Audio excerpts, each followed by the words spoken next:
Bismillahirrahmanirrahim. Assalamualaikum warahmatullahi wabarakatuh.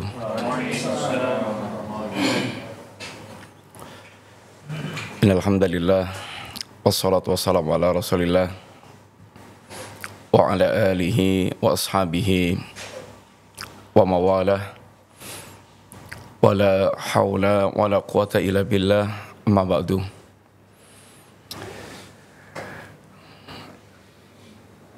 Alhamdulillah, para asatidzah, para ikhwah, dan khususan Pak Farid, senior kita semuanya. Saya nggak tahu juga apa yang harus kita sampaikan di majelis ini, karena nasihat antum juga sudah mungkin sudah full nasihat, dan para asatidzah kita di sini tentu lebih tahu tentang kebutuhan apa yang mesti kita miliki semuanya. Tapi dalam rangka untuk memenuhi hak seorang muslim, apabila dimintai nasihat, ya ngasih nasihat sebisanya gitu. Yang pertama, kita mengajak teman-teman semuanya untuk kita betul-betul bersyukur ketika kita dilibatkan dalam aktivitas bagian dari dakwah ilallah, karena sungguhnya ini adalah termasuk nikmat yang tentu super istimewa.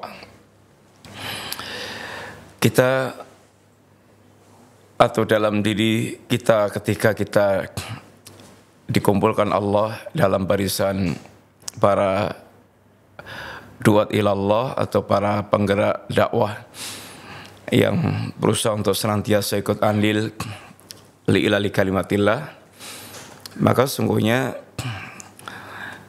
kita berada dalam tingkatan-tingkatan nikmat yang sangat banyak. Pertama, nikmat sebagai seorang muslim. Kedua, nikmat di atas sunnah, yang seorang salaf mengatakan ni'matani la adri ayyuhum afdal. Ada dua nikmat yang aku nggak tahu di antara dua nikmat ini mana yang lebih utama, karena besarnya kedua nikmat ini tentunya. Yang pertama, an hadani Allahu lil Islam, Allah yang telah memberikanku hidayah ke dalam Islam. Menjadi seorang muslim tentu adalah nikmat yang sangat besar, karena keislaman kita adalah modal pokok kita untuk mendapatkan nikmat jannah, karena jannah tidak akan dimasuki kecuali oleh seorang muslim. La yadkhulul jannah illa nafsun mu'minatun. Tidak akan masuk jannah kecuali jiwa yang muslim. Yang kedua, nikmat jadi seorang walam yaj'alni haruriyan. Allah tidak menjadikanku seorang haruri. Haruri adalah khawarij al-bid'ah yang berkembang di zaman itu. Tentunya diselamatkannya seorang muslim dari hawa, dari pengikut hawa nafsu, atau tidak terjerumus dalam ini bid'ah, ada sebuah kenikmatan tersendiri. Karena keumuman ahlul bid'ah, seperti yang Allah Subhanahu wa taala ini ungkapkan, alladzina dhalla sa'yuhum fil hayati dunya wa hum yahsabuna annahum yuhsinuna sun'a. Mereka secara real adalah orang sesat dalam kehidupan dunia, tetapi perasaan mereka adalah perasaan di atas itu melakukan sesuatu yang terbaik. Sehingga secara umum ahlul bid'ah justru menjadikan bid'ahnya itu sebagai taqarruban ilallah, sebagai bentuk pendekatan diri mereka kepada Allah Subhanahu wa taala. Jahmiyah pengingkaran mereka terhadap asma dan sifat Allah, mereka merasa dengan begitu justru menyucikan Allah Ta'ala. Demikian pula Khawarij, bahkan pembunuhannya kepada Ali bin Abi Thalib adalah merupakan taqarruban ilallah.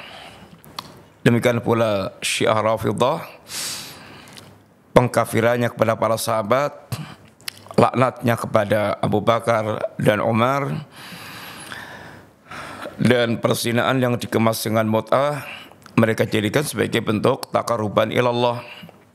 Dan seluruh al-bid'ah dengan amalan bid'ahnya demikian.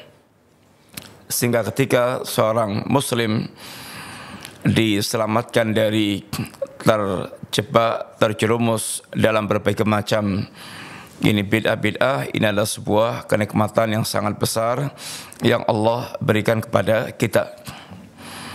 Yang ketiga adalah nikmat Allah kelompokkan kita dalam kelompok orang-orang yang memiliki semangat untuk bergabung di dakwah ilallah.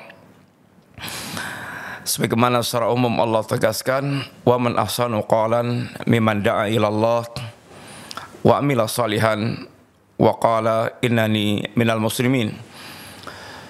Mana ada yang lebih baik ucapannya dibandingkan orang mereka mengajak ke jalan Allah Subhanahu wa taala dan mereka juga mengamalkan apa yang dia serukan dan dia menegaskan dia adalah muslim yang beramal saleh, yang berdakwah mengajak manusia ke jalan Allah Subhanahu wa taala. Dan pekerjaan dakwah tentunya kita tahu semuanya pekerjaan yang berat, jalannya para anbiya, para rasul, dan sunatullah dalam dakwah kita sudah membaca semuanya bagaimana sirahnya para nabi dan para rasul. Sehingga demikian juga semua kita yang bergabung di dunia dakwah mesti juga mempersiapkan semua mental yang juga yang telah dialami oleh para nabi dan para rasul dan semua yang meniti di jalan dakwah. Sebagaimana nasihat para ulama kita kepada para dai khususnya dan tentu juga kepada para aktivis dakwah yang menyelenggarakan dakwah di mana-mana. Yang pertama adalah tentu kita senantiasa mendidik diri kita untuk belajar terus ikhlas, karena ikhlas nggak akan mungkin ada lulusnya. Kita akan diuji terus sampai mati kita, tapi yang ada adalah bagaimana berusaha kita untuk senantiasa menyempurnakan keikhlasan kita. Semuanya kita tahu ikhlas itu ringan di lisan tetapi berat dalam praktek kehidupan kita. Karena dalam ikhlas seakan tidak ada bagian bagi dia, semuanya dia bagaimana berharap dari Allah Subhanahu wa taala, sehingga perkara ini perkara yang tidak akan gampang diwujudkan kecuali seorang punya dua kekuatan utama. Kekuatan pertama tentu adalah kekuatan ma'rifatullah, sejauh mana dia mengenal Allah Subhanahu wa taala. Karena bagaimana seorang hamba bisa semangat melaksanakan amal karena Allah, berharap apa yang ada di sisi Allah, kalau dia tidak mengenal Allah atau kurang mengenal Allah dan kurang tumbuh perasaan cintanya kepada Allah dan tidak ada kerinduan kepada Allah, seperti ini tentu akan sangat sulit untuk seorang hamba dia bisa mewujudkan ini keikhlasan. Karena ini keikhlasan bagaimana seorang hamba betul-betul dia bergantung total mutlak kepada Allah Subhanahu wa taala. Dan tentu ini semuanya berangkat dari pengetahuan dia tentang kesempurnaan Allah, dan Allah tempat menggantungkan segala harapan kita. Yang kedua adalah kekuatan orientasi kampung akhirat. Orang kalau lemah orientasi kampung akhiratnya, tentu yang kuat adalah orientasi kampung dunia. Itu pasti. Sehingga kenapa para nabi dan para rasul yang menjadi awal dakwah yang pertama selalu adalah bagaimana mengenalkan tentang Allah, bagaimana menanamkan tentang akidah yaumul akhir. Ya memang itu menjadi asas pokoknya untuk betul-betul tumbuh berkembang menjadi hamba-hamba Allah yang betul-betul bisa memurnikan ubudiyah mereka kepada Allah Ta'ala. Demikian juga ikhwati fillah, keberadaan kita di dunia dakwah dan di kelompok dakwah, keikhlasan akan bisa membuat kita awet, baik awet untuk senantiasa tetap terus berkiprah di dalam dakwah, awet dalam menjaga hubungan kita dengan kawan-kawan kita. Sebagaimana secara umum dikatakan oleh Imam Malik, yakni maka nalillah abqa. Apa yang dilakukan karena Allah itu yang pasti akan itu kekal. Tapi kalau kita menyimpan agenda-agenda khusus untuk diri kita, ya pasti akan cepat itu bubar, cepat memisahkan diri. Kalau targetnya itu enggak segera kecapek, ya capek dia, enggak segera dapat. Kalau udah dapat ya apalagi udah dapatkan, sehingga tidak akan awet. Apalagi dalam ini dunia dakwah yang penuh tentu dengan lika-liku, penuh dengan ya ini pahit getirnya dalam dunia dakwah. Apalagi dalam perkawan, ya kita akan diuji dengan perkawanan yang Allah katakan diantaranya waja'alna ba'dakum li ba'din fitnatan atasbirun. Kami jadikan kalian satu dengan yang lain itu adalah ujian. Ulama diuji dengan para juala. Apakah para ulama akan sabar dalam membimbing para juala? Para juala diuji dengan para ulama. Apakah dia akan senantiasa membersami para ulama, mengambil ilmunya, mengambil teladannya, belajar pada para ulama? Suami diuji dengan istri, istri diuji dengan suami, termasuk ketika kita bergabung, berkawan, berkelompok, berkomunitas dalam dunia dakwah, tentu juga kita akan diuji satu dengan yang lainnya. Perwatakan di antara kita adalah menjadi bagian ujian, mana di antara kita yang paling pemaaf, yang paling bersabar, yang paling bisa berlapang dada, maka termasuk nikmat yang sangat besar bagi khususnya bagi para duat dan bagi para kawan-kawan yang mereka terjun di dunia dakwah adalah kelapangan dada. Nabiullah Musa ketika mau berdakwah, yang pertama kali diminta adalah Rabbi shrah li sadri. Ya Rabb, lapangkan ini dadaku.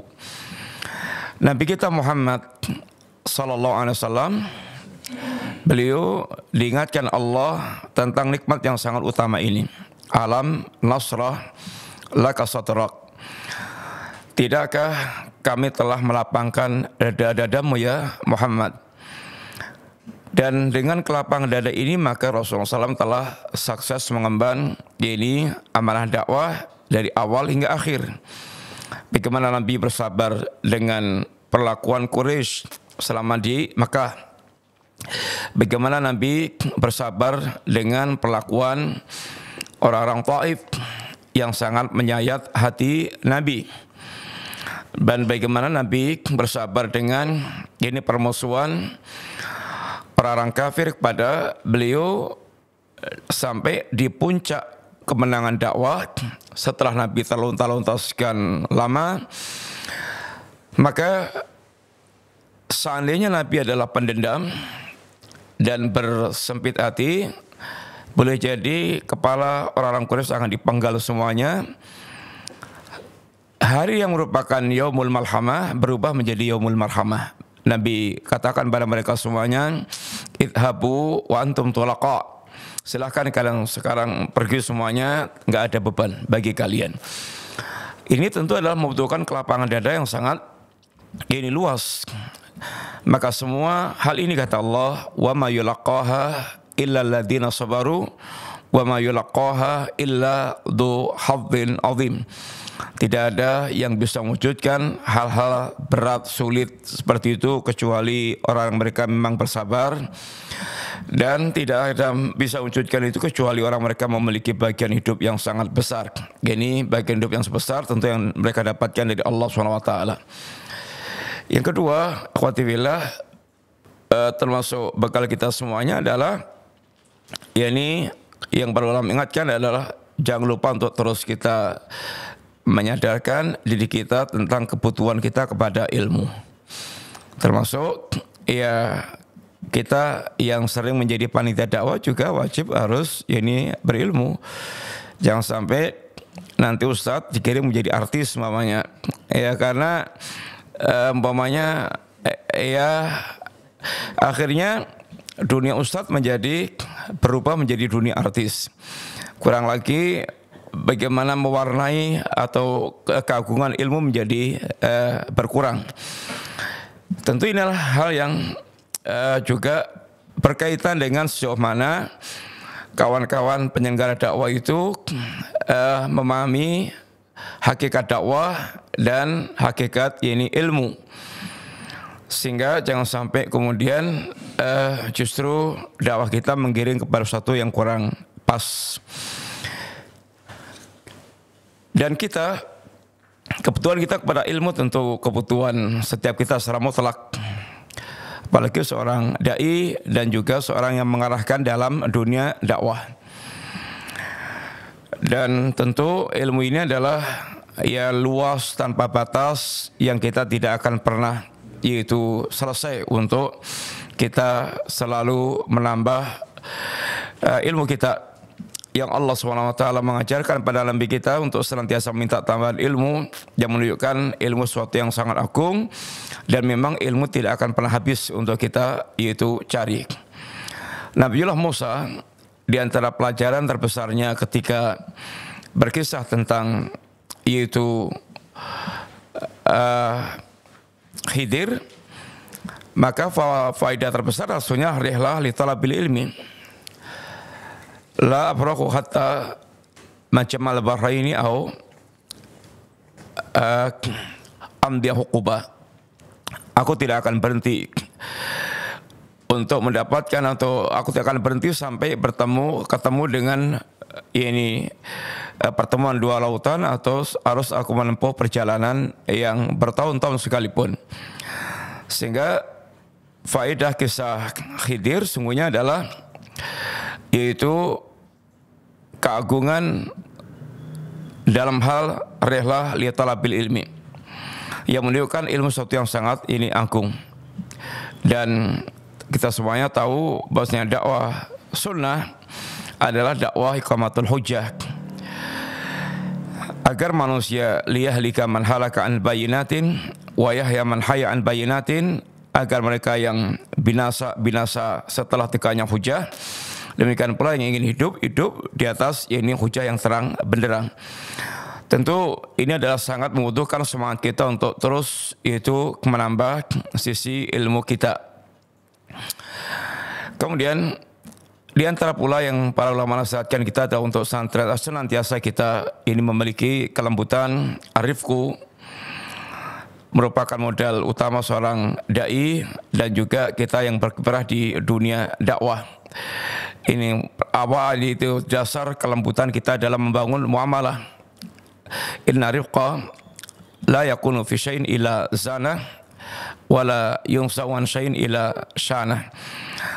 Arifku, kelembutan itu ketika menempel pada sesuatu pasti akan menjadi indah, dan ketika tercabut akan membuat itu tidak indah, akan kelihatan buruk.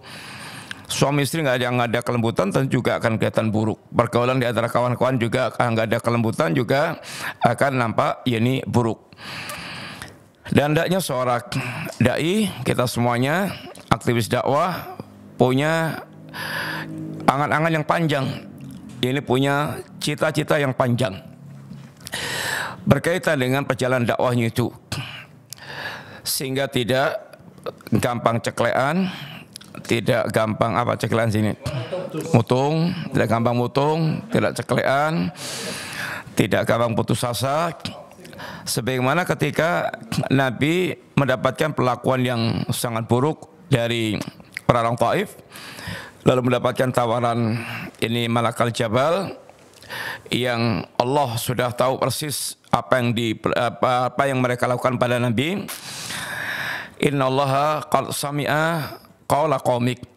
Ya Muhammad, Allah sudah tahu apa yang sudah dengar apa yang diucapkan mereka kepadamu. Dan Allah mengutus Malakal Jabal, kalau mau dia akan melakukan apapun yang kau perintahkan. Seandainya yang kau perintahkan dia mengangkat 2 gunung ini, akan diangkat untuk menghancurkan kaum Taif.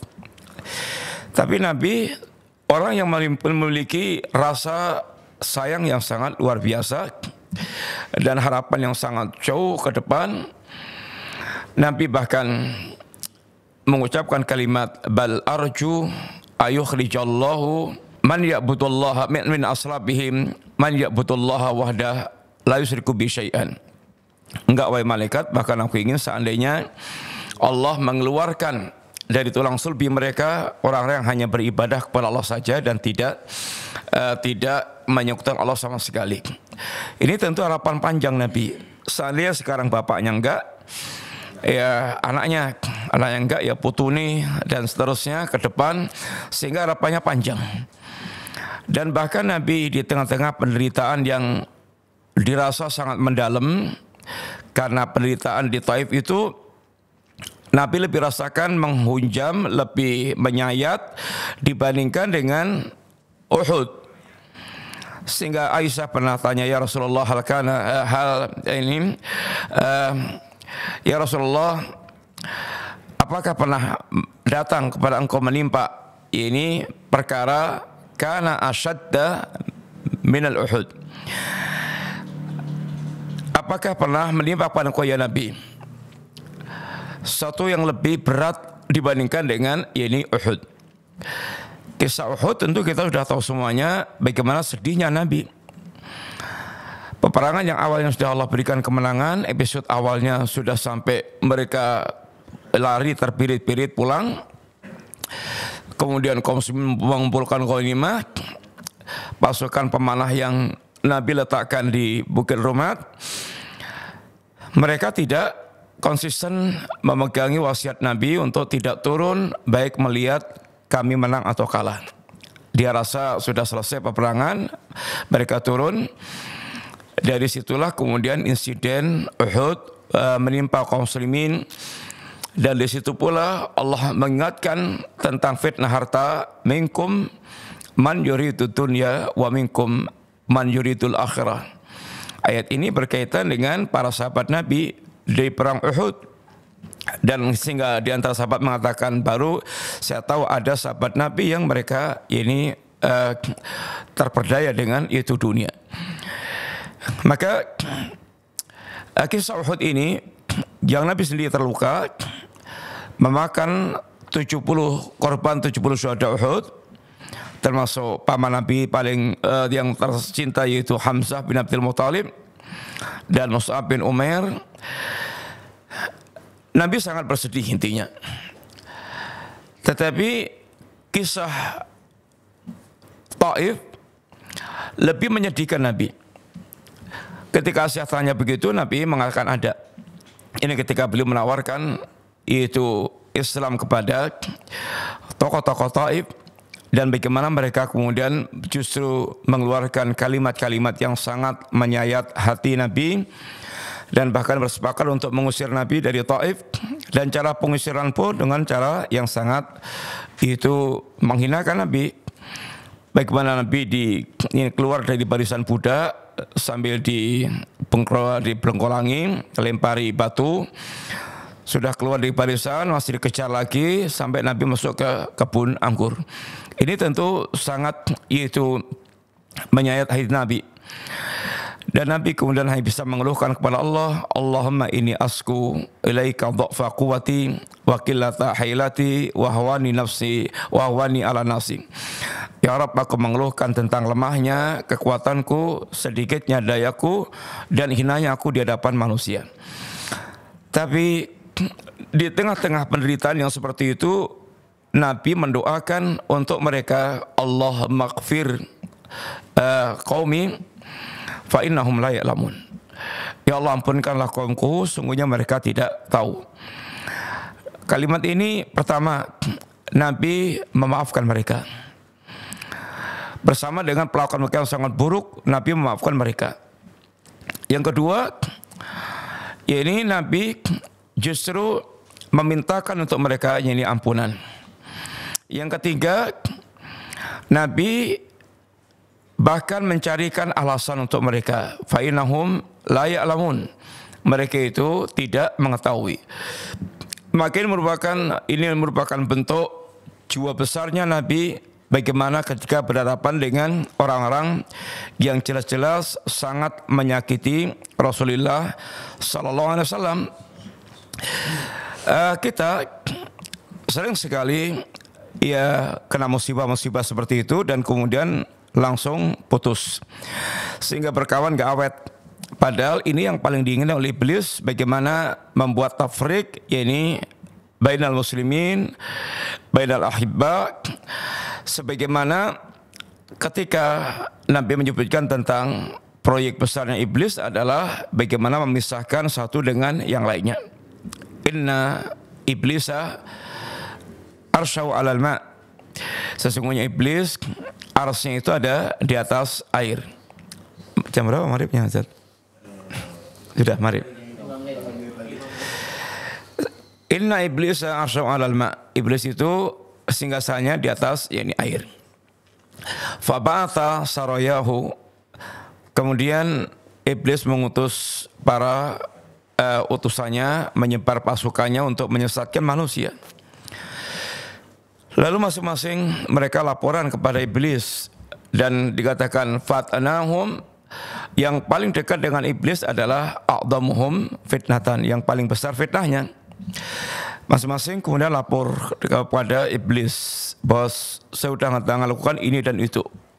Qad fa'altu qada wa qada. Kata iblis, lam taf'al syai'an, kamu belum melakukan sesuatu.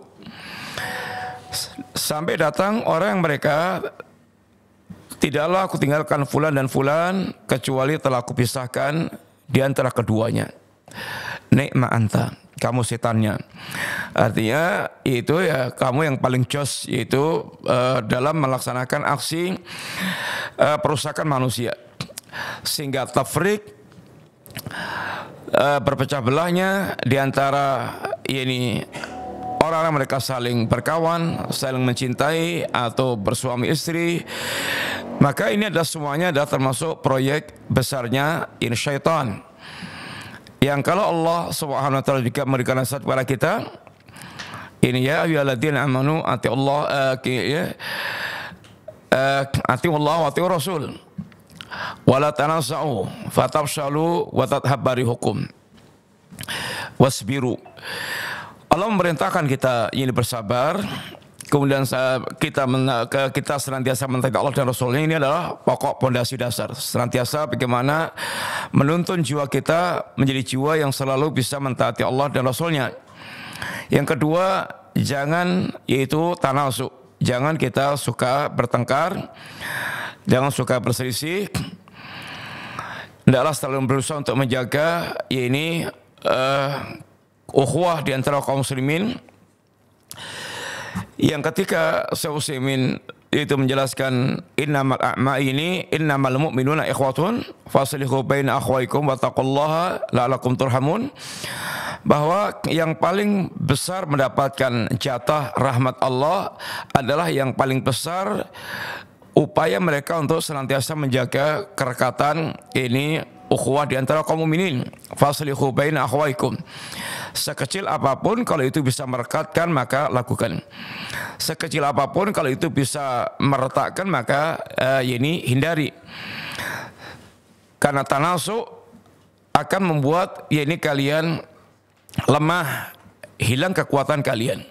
Sehingga kalian akan kalah karena hilang kekuatan kalian. Hilangnya kekuatan diantaranya karena seorang bercerai-berai. Dan ini yang sangat banyak itu menimpa diantara kita. Kata orang kadang-kadang kalau sudah urusan ya ujung-ujungnya adalah kadang-kadang urusan bukan lagi ikhtilaf ilmi, tapi kembalinya ikhtilaf qalbi. Ini ikhtilaf berkaitan dengan hati.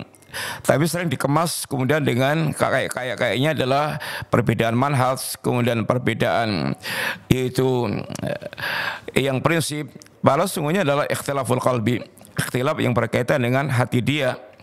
Kadang-kadang juga ikhtilaf qalbi ini muncul dari kepentingan dunia, sehingga sering orang bilang dari perbedaan pendapat sesungguhnya adalah perbedaan pendapatan, sehingga berujung kepada suka berpisah-pisah. Ini mungkin yang secara kita sampaikan singkat ikhwan.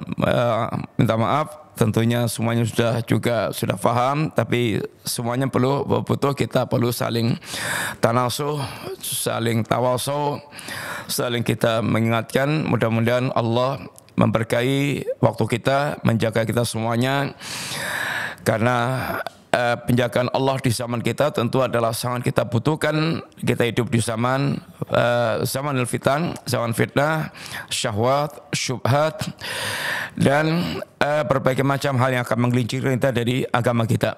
Dan doa kita semuanya, mudah-mudahan Allah senantiasa yaitu menjaga nikmat yang telah berikan kepada kita. Jangan sampai nikmat yang Allah berikan itu Allah cabut karena kesalahan kita. Allahumma inna na'udzubika min zawali ni'matik wa tahawuli afiatik wa fujaati nikmatik wa jami'i sakhatik. Demikian ikhwan, bermanfaat. Jazakumullahu khairan, dan terima kasih banyak atas semua waktu dan kesempatan diberikan untuk bisa silaturahim kepada para asatidzah dan ikhwan semuanya. Matur nuwun. Assalamualaikum warahmatullahi wabarakatuh.